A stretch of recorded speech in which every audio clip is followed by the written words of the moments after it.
Hello guys. आज हम discuss करेंगे various types of companies in India. इतनी सारी कंपनीज के टाइप्स की हमें ज़रूरत क्या पड़ी, ये ओपीसी क्या है, एलएलपी क्या है, पार्टनरशिप, प्राइवेट लिमिटेड, इनमें क्या डिफरेंसेस है, क्या सिमिलैरिटीज है। Our first company type is sole proprietorship. ये सबसे सिंपलेस्ट फॉर्म है। कोई भी अगर अपना नॉर्मल बिजनेस ओपन करना चाहता है तो ज़्यादातर बिजनेस ओनर जो होते हैं इसी प्रोप्राइटरशिप को ही प्रेफर करते हैं, जो छोटे स्केल पर वर्क करते हैं। जैसे कि आपने देखा होगा, आपके किराना शॉप वाले, सैलून वाले, रेस्टोरेंट वाले और काफ़ी ऐसे बिजनेस टाइप जो होते हैं वो सोल प्रोप्राइटरशिप ही प्रेफर करते हैं। क्यों करते हैं? क्योंकि इसके अंदर देखो लीगली ज़्यादा फॉर्मेलिटीज़ नहीं होती, काफ़ी ईजी होती है इसको ओपन करना।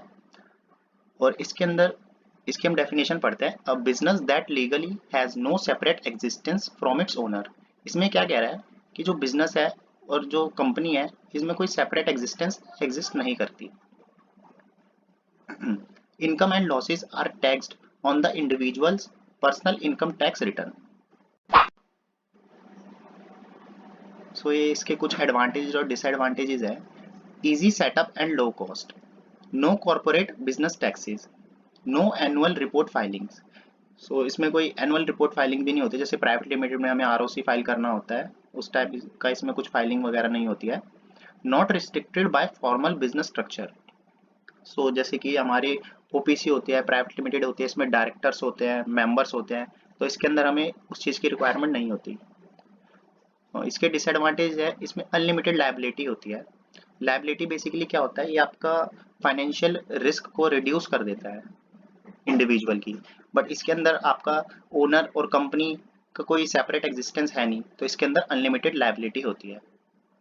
No ongoing business life can not work without owner. इसमें ओनर ही मेन मेंबर होता है कंपनी का, और तो इसमें अगर ओनर रिप्लेस होता है तो कंपनी भी एग्जिस्ट नहीं करती। Difficult to raise money. अब देखो, इसका कोई फॉर्मल बिजनेस स्ट्रक्चर तो है नहीं, ना ये आरओसी फाइल कर रहा है, तो इसके ऊपर ट्रस्ट करना इन्वेस्टर्स को थोड़ा डिफिकल्ट होता है, इसलिए इसमें फंडिंग रेज करना काफ़ी डिफिकल्ट होता है।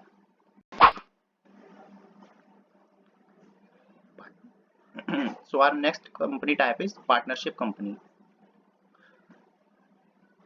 A partnership firm is where two or more persons come together to form a business and divide the profit in an agreed ratio. इसमें क्या कह रहा है, दो या दो से ज़्यादा मेंबर जब एक कंपनी फॉर्म करते हैं तो इसको पार्टनरशिप कंपनी कहते हैं। और इसका मेन फीचर क्या है, divide the profit in an agreed ratio. मतलब जो प्रॉफिट होता है वो एक एग्रीड रेशो में डिफाइन होता है। जैसे कि मान लीजिए हमारे 3 पार्टनर हैं और उनका रेशो है 30:40:30। तो जो फर्स्ट पार्टनर होगा, अगर 100 रुपये का प्रॉफिट हुआ है तो उसको 30 रुपीज़ मिलेंगे, सेकंड को मिलेंगे 40 रुपीज़, और जो लास्ट होगा उसको भी 30 रुपीज़ मिलेंगे। इसके कुछ एडवांटेजेस है, it is easy to incorporate, less compliances, no need of digital signature certificate, no need of director identification number DIN। तो इसमें क्या कह रहा है, इजी टू इनकॉर्पोरेट है, मतलब आप इजीली इसको रजिस्टर करा सकते हैं। इसमें ज़्यादा कंप्लाइंसेस भी नहीं होते, जैसे फॉर्म्स होते हैं डीएससी, डिन, ये इसमें कोई नीड नहीं होती इनको खोलने की। क्विक डिसीजन, अब देखो आपके पार्टनर्स है तो आप एक दूसरे से बात करके क्विक डिसीजन ले सकते हैं, क्योंकि इसमें कोई बोर्ड मेंबर या मीटिंग वगैरह होती नहीं है। Sharing of profits and losses, वही जो मैंने आपको पहले पॉइंट बताया था कि आपके जितने पार्टनर है उनका जो एग्रीड रेशो है उसके अंदर ये प्रॉफिट और लॉस को शेयर करते हैं। Our next company type is limited liability partnership, that is LLP. What is LLP? It gives the benefits of limited liability of a company and the flexibility of a partnership. पहले मैं आपको limited liability का concept अच्छी तरह समझा देता हूँ। For example, एक पर्सन है एक्स, उसने बैंक से लोन लिया 10 लाख रुपीज़। 10 लाख रुपीज़ उसने किस लिए लिया, अपनी कंपनी को कैपिटल को इंक्रीज करने के लिए, ताकि वो अपने बिजनेस को एक्सपेंड कर सके। बट अनफॉर्चुनेटली क्या हुआ, उसका लॉस हो गया।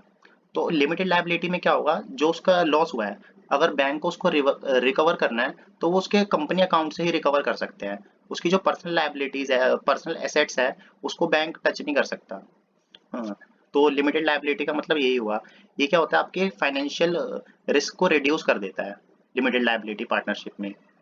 ये आपकी लायबिलिटी को लिमिट कर देता है, बल्कि हमने सोल प्रोप्राइटरशिप में देखा था कि उधर अनलिमिटेड लायबिलिटी थी। तो इसमें यही कह रहा है LLP will have more flexibility as compare to a company. LLP will have lesser compliances requirements as compared to company. So इसके कुछ फीचर्स है। Minimum member in LLP is 2. Maximum member in LLP no limit. Board meeting not necessary.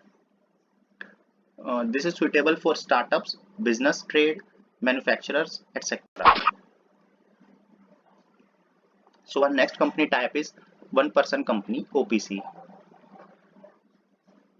OPC means a company which has only one person as its member. सो अब आप पूछेंगे कि sole proprietorship और OPC में क्या difference हुआ, उसमें भी एक ही पर्सन था, इसमें भी एक ही पर्सन है। तो ये क्या है, एक स्ट्रक्चर्ड फॉर्म में होती है ओपीसी कंपनी। इसके हम फीचर्स अभी देखेंगे। OPC company was introduced with an objective to encourage single entrepreneurs to operate their own venture. So इसके कुछ ये फीचर है। A person can only be member of only one OPC. मतलब अगर एक पर्सन ने एक ओपीसी में ओपन किया है तो वो किसी और ओपीसी का मेंबर नहीं बन सकता। No requirement for minimum share capital. If capital exceeds 50 lakhs OPC gets converted to private limited. So इसमें इनिशियली आपको कोई शेयर कैपिटल इन्वेस्ट नहीं करना होता, और अगर आपका कैपिटल एक्सीड हो जाता है 50 lakhs से तो ओपीसी कन्वर्ट हो जाती है प्राइवेट लिमिटेड में। इसमें मिनिमम मेंबर 1 है एंड मैक्सिमम भी 1 ही है। Director required minimum 1 director and maximum 15। Board meetings 1 meeting in each half year and gap between the 2 meetings must be at least 90 days। तो इसमें क्या कह रहा है कि आपको हर 6 महीने में एक मीटिंग करना कंपलसरी है, और जो 2 मीटिंग के बीच में गैप है वो एटलीस्ट 90 days का होना चाहिए। ऑडिट इसमें कंपलसरी करना होता है। रिटर्न इसमें फाइल होती है रजिस्ट्रार के थ्रू। Annual returns to be filed with registrar.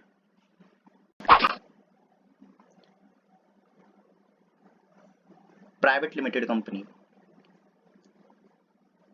A company is called private limited when all its share are in private hands. So ये तो काफी बेसिक पॉइंट है कि मतलब जो भी प्राइवेट लिमिटेड के डायरेक्टर और मेंबर है उन्हीं के पास इसके शेयर्स होते हैं। So members required minimum 2 and maximum 200. Director required minimum 2 and maximum 15. Board meetings. One meeting in each quarter of the year and gap between the 2 meetings can be 120 days. So इसमें हर 3 महीने में एक meeting करना compulsory है, और जो 2 meeting के बीच का गैप है वो 120 डेज हो सकता है। ऑडिट इसमें कंपलसरी है। Annual returns to be filed with ROC. So ये रजिस्ट्रार ऑफ कंपनीज होता है, डिपार्टमेंट होता है जो कि सारा रिटर्न वगैरह का आपका हिसाब रखता है। सो अभी तो हमने इन कंपनीज के बारे में बिल्कुल ब्रीफ में बात करा है। अब इनमें कौन कौन से फॉर्म्स हमें फिल करने होते हैं, टैक्स में कौन कौन सा बेनिफिट हमें मिलता है इसमें, तो ये सारी अगर आपको इन्फॉर्मेशन चाहिए तो आप इस साइट पे विजिट कर सकते हैं www.mca.gov.in।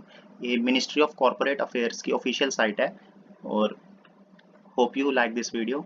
So see you in the next video.